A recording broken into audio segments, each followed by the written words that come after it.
दिमाग थका हुआ होगा तो चाहे 12 घंटे पढ़ो या 20 घंटे पढ़ो, रैंक 5 डिजिट में ही आने वाली है। इसीलिए पहले 7 घंटे सोना सीखो। जो स्टूडेंट 7 दिन बिना ब्रेक के घिसते हैं ना, वही स्टूडेंट 3 महीने बाद किताबें बंद करके रो रहे होते हैं। तुम्हारा टाइम टेबल इसीलिए नहीं टूटता है क्योंकि पढ़ाई ज्यादा है, वो इसलिए टूटता है क्योंकि तुम रोबोट बन चुके हो। अगर किसी मशीन को भी 7 दिन लगातार 24 घंटे चलाया जाएगा ना, तो उसके भी पार्ट्स घिसने लग जाएंगे। तुम तो फिर भी इंसान हो। ड्रॉपर के लिए कैसे परफेक्ट टाइम टेबल बनता है वो हम लोगों ने सीख लिया है, लेकिन प्रॉब्लम शेड्यूलिंग की नहीं है, प्रॉब्लम है सिस्टम के इंजन मतलब हमारा।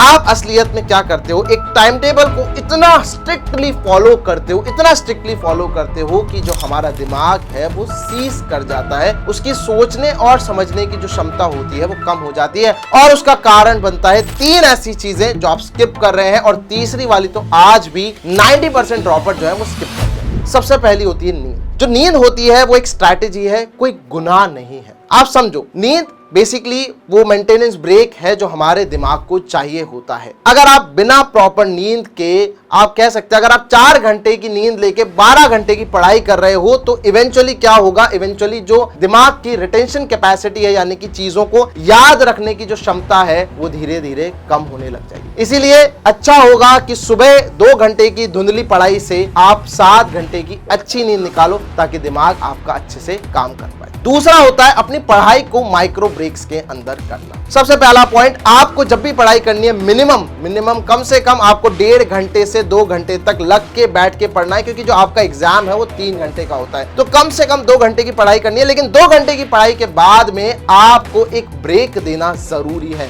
और वो 15 मिनट का एक प्यारा सा ब्रेक होना चाहिए, जहां पर आप अपने दोस्त से 5 मिनट के लिए बात कर सकते हैं, कहीं पर आप वॉक कर सकते हैं, या फिर आप बाहर भी निकल सकते हैं। ये किसी भी प्रकार का कोई लग्जरी फीचर नहीं है। अगर आप अपने आप को 4 दीवारी में बंद कर लेंगे, तो जो वो फोकस है ना, वो असलियत में एंजाइटी में बदलता हुआ दिखेगा, जिस वजह से प्रेशर बढ़ेगा और आप पढ़ाई नहीं कर पाएंगे। तो इसीलिए अपनी पढ़ाई को माइक्रो ब्रेक्स में करें। और जो तीसरा पॉइंट है, उसको बताने से पहले मैं आप लोगों से जानना चाहूंगा कि कमेंट सेक्शन में मुझे बताओ कि आप अपना जो संडे है उसको किस तरीके से काम में लेते हैं या फिर यूटिलाइज करते हैं। और तीसरा पॉइंट इवेंचुअली संडे ही है। असलियत में क्या होता है, हम संडे में भी एक नॉर्मल रूटीन फॉलो करने की कोशिश करते हैं कि यार सुबह से उठते हैं, बढ़िया अपन आज पढ़ाई ज्यादा करेंगे। नहीं भाई, अगर आप संडे के दिन बहुत ज्यादा पढ़ाई कर लेंगे तो आप अगले वीक के लिए उस एनर्जी को रिस्टोर ही नहीं कर पाएंगे। तो संडे के दिन सिर्फ 2 काम करने होते हैं। आइदर आपका मॉक टेस्ट होगा, उसको एनालाइज करो, उस मॉक टेस्ट को देके आओ, या फिर अपने दिमाग को शांत करो,